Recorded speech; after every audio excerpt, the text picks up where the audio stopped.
नमस्कार. आज मी तुम्हाला एशवेरिया वर्गातील सेक्युलेंट्स कसे प्लांट करतात आणि त्याचं पॉटिंग मिक्स काय आहे हे दाखवणार आहे. हे लक्ष्मी कमळ आहे. हे याला पण रेड टिप लक्ष्मी कमळ म्हणतात. आणि हे दोन आहेत, हे एशवेरियाचे प्रकार आहेत. ते आपण आज प्लांट करणार आहोत.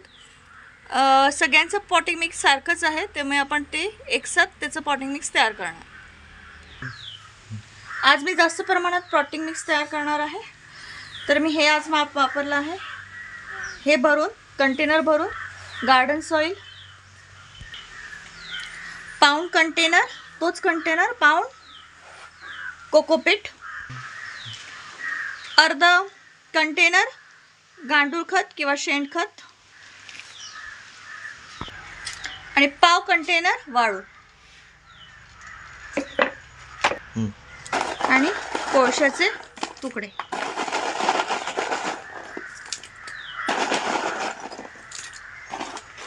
मिक्स करते मी. खूप सारं झाडं लावायची आहेत, खूप सारे सॅपलिंग्स लावायचे आहेत, म्हणून मी जरा जास्तच घेतलं आहे यावेळेस पॉटिंग मिक्स करायला. तर असं हे माझं पॉटिंग मिक्स झालेलं आहे. आता मी पॉट करायला घेते. लक्ष्मी कमळसाठी मी हे निवडलेलं आहे. हे इकडचं जे भोक आहे ते मी आता बुजवते आणि ह्याच्यावरती हे मिक्स टाकते. आता लक्ष्मी कमळ घेऊया. हे आता लक्ष्मी कमळ आहे. हे जी मुळं आहेत ते ह्याच्यात घालायची अशी आणि परत बाजूने पॉटिंग मिक्सने जरा कवर करायचं.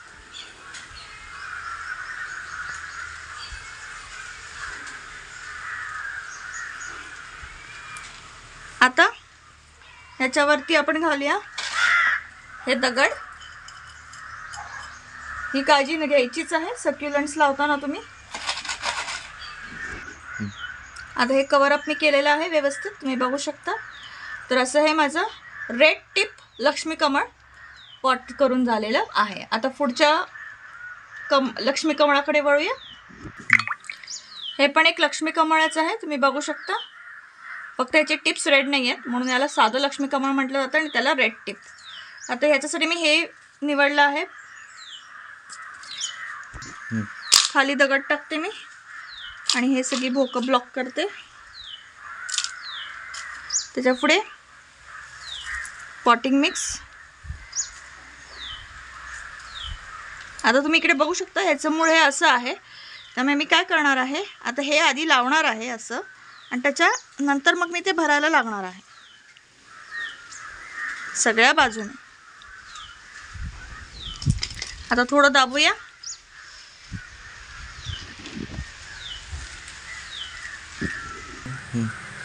आणि हे लास्ट टच म्हणजे दगड.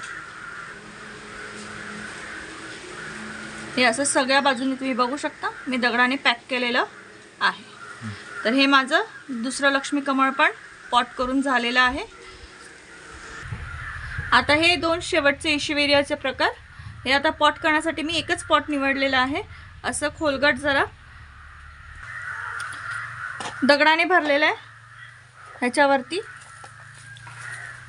Potting mix.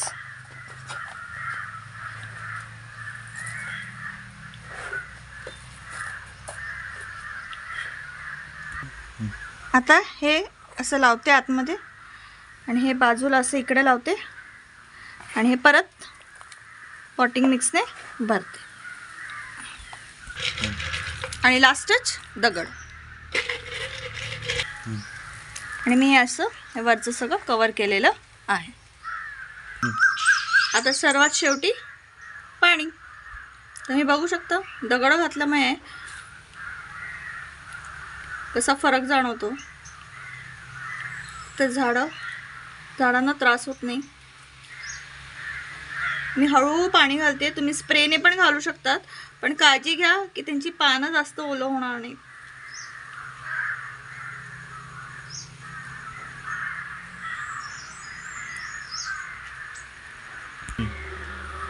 हे असं मी सगळीकडनं पाणी घालते.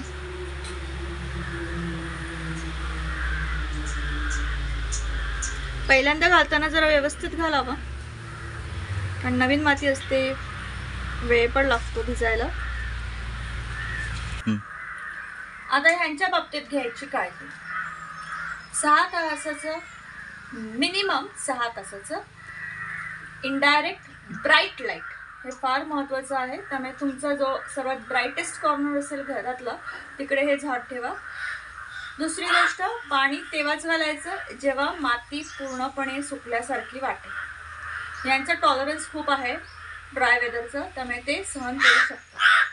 बरेचसे सक्युलंट्स हे ओव्हर वॉटरिंगमुळेच मरतात आणि ह्यांची पानं ही तर नॉर्मली मातीला फारच चिटकूनच असतात, त्यामुळे ह्यांचं रॉटिंग होणं फार ऑब्वियस आहे. त्याच्यामुळे तुम्ही पाणी घालताना तेव्हाच घाला जेव्हा माती सुकल्यासारखी वाटेल. बाकी काही नाही, एवढंच आहे. फर्टिलायझर सांगितल्याप्रमाणे वर्षातनं 2-3 वेळा बस होऊन जातं. आणि तुम्हाला जर हे असली झाडं लावायला आवडत असतील तर ही नक्कीच लावा, कारण ही फार लो मेंटेनन्स झाडं असतात. नोकरधाऱ्या व्यक्तींना तर ही झाडं खूपच चांगली, कारण रविवारची फक्त त्यांना रविवारचं त्यांना फक्त पाणी घातलं तरी ही झाडं फार खुश होऊन जातात.